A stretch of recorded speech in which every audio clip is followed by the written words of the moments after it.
在美国民间传说中，霍达格是一种可怕的生物，类似一种巨大的牛角食肉动物，背上有一排粗大的弯曲刺。据说霍达格是从火化牛的骨灰中诞生的，是这些动物在主人手中所遭受到的虐待的化身。霍达格历史与美国威斯康星州莱茵兰德密切相关，据称它是在那里发现的。当地新闻媒体甚至刊登一张照片，内容是一个烧焦的野兽遗骸，标题写着它是地球有史以来最凶猛、最奇怪、最可怕的怪物。它会张开锋利的爪子。由于它的主要食物来源白色斗牛犬在该地区变得稀少后，霍达格也走上了灭绝之路。在这广大的世界中，至今仍存在着许多人类尚未发现的神秘生物，它们被称为未确认生物 （Unidentified Mysterious Animal）， 简称 UMA。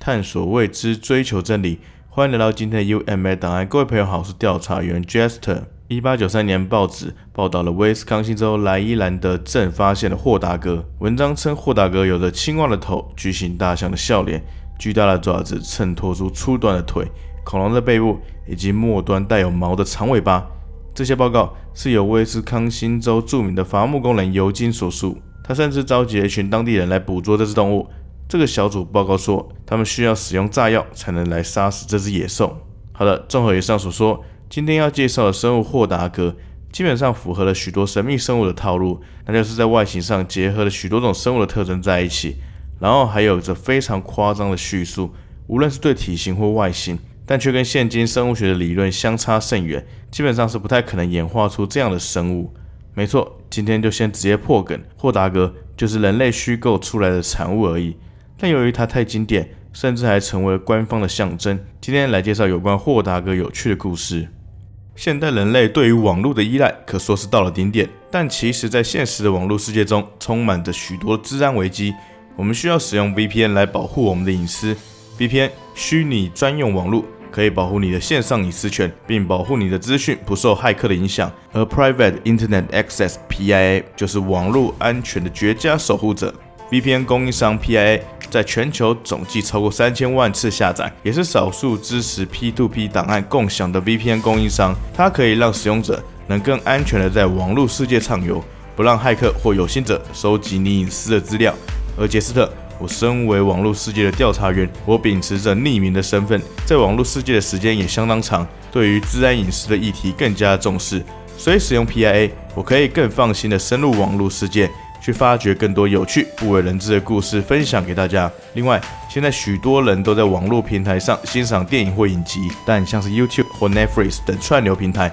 有国家区域的限制，某些影片在台湾是无法观看的，但透过 PIA 就可以突破这个区域限制，尽情的欣赏各国的影集或是电影。而且 PIA 没有限制使用人数及装置数，只要1人注册，全家即可使用，相当划算。把握机会，赶快点击说明栏和置顶留言的连结，下载 PIA 就能够立即享有 1.7 折的优惠，每个月只需要2.03美元，还加赠4个月的免费使用期。赶快下载 PIA， 一起在网络世界更安全隐秘的追求真理吧。好的，回到今天的主题，霍达格这种生物常见的形象图案，或许各位有见过，在一些美国的小说、影集或游戏中，它的形象其实穿梭在其中。虽然身为一个人造的产物，但它经过100年的演变，甚至成为了一种文化。它最初的起源，除了是一位民众所称的目击外，背后代表的或许跟北美伐木业工人的文化有关。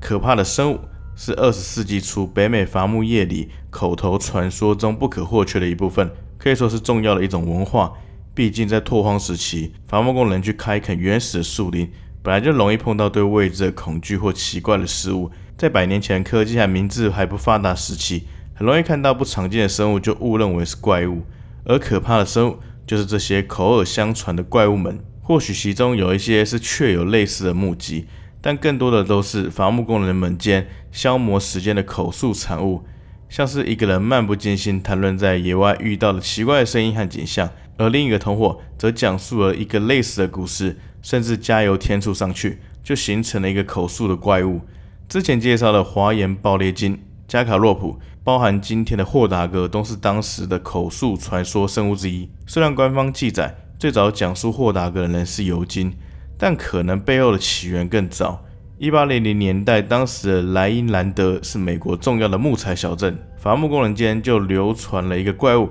会在森林中漫游的故事。然而霍达格的故事甚至可能早于伐木时代。一些历史学家认为，霍达格与苏必列湖附近发现有关北美原住民奥吉布瓦人的神话生物水下黑豹所描绘的象形文字意象也有非常相似之处。所以整体而言，霍达格的出现并不单是只是某人的创作，而是当地经过百年的流传口述以及文化交融后所产生出来的虚构生物。或许他的意象早就深耕当地人的潜意识之中。而霍达格的故事在1893年被一名叫尤金的伐木工人兼度假村老板声称目击后广为流传。他说在森林发现了霍达格后，号召了一群当地男子组成的狩猎队，用猎犬、步枪和装有毒水的水枪攻击霍达格，但第一次并没有成功，让他给逃了。最后才用炸药成功杀死了这个可怕的生物，并留下了这张看起来有点好笑的照片。更扯的是，3年后，1896年，尤金声称他捕获了一只活生生的霍达格。根据他自述，他跟几名壮汉在森林里发现了霍达格，于是他们用沾满麻醉液体的布深入霍达格的洞穴后，成功将他迷昏并捕捉起来。他带着这只被捕获的野兽，在整个州巡回演出，观众只要购买门票，就能亲眼目睹霍达格。在黑暗的帐篷里，惊讶的观众听到了霍达格的咆哮，甚至还看到他的移动。此外，尤金经常告诉好奇的观众，霍达格那天特别生气，为了让人们相信他说的是实话，他会走进他的帐篷，号称是为了安抚霍达格。当他在棚子里时，他会换上撕碎的衣服，让自己看起来像是受到了攻击，还会让他的2个儿子在棚子后面发出很大的噪音，让攻击听起来更有说服力。霍达格的故事很快就在全国性的报纸上传开。随着消息传开，史密森学会的一群科学家准备前往莱茵兰德进行调查这头野兽。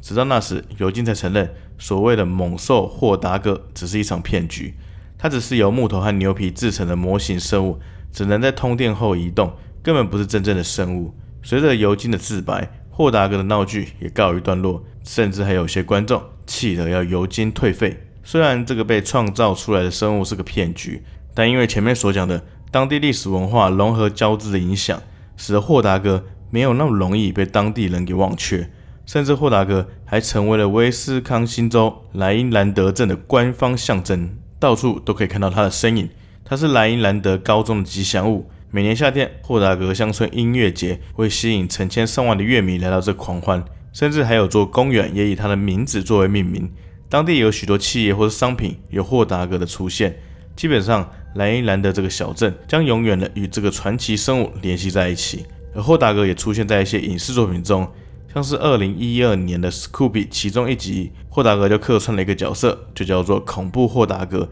他扮演一个令人惊讶的邪恶珠宝窃贼。而世界知名作家 J.K. Rowling， 我想各位应该都很熟悉，霍达格还出现在哈利波特的宇宙观中。在怪兽与他们的产地一书中，这本书讲述了哈利波特系列中的神奇生物，其中就提到了霍达格。书中叙述，这种生物大约有一只大狗这么大，头上有角，并有着像青蛙一样的头和发光的红眼睛。在2015年出版的《可怕的生物》中，霍达格被叙述是一头重3000磅的肉食性牛角犀牛，背上有刺，眼泪像是宝石一样。所以霍达格这100年以前虚构的生物，在这100年间的形象其实一直都在变化，但都一直存在莱茵兰德镇居民的心中。好的，虽然霍达格很可惜的只是一场骗局，但其实现今莱茵兰德镇的人其实都还蛮感谢尤金，感谢他当年天马行空的幻想，让莱茵兰德镇如今是如此的独一无二。那个年代，美国各地的小镇似乎都流行传出有神秘生物的目击情报，最主要的目的当然是为了观光财。每个地方都希望有代表自己小镇独特的神秘生物形象，以利去提升当地的知名度以及吸引游客前来。霍达格已经从100年前的骗局演变成的是文化资产的一部分了。再次感谢今天的赞助商 PIA， 把握机会赶快点击说明栏和置顶留言的连结，下载 PIA 就能够立即享有 1.7 折的优惠，每个月只需要 $2.03，还加赠4个月的免费使用期。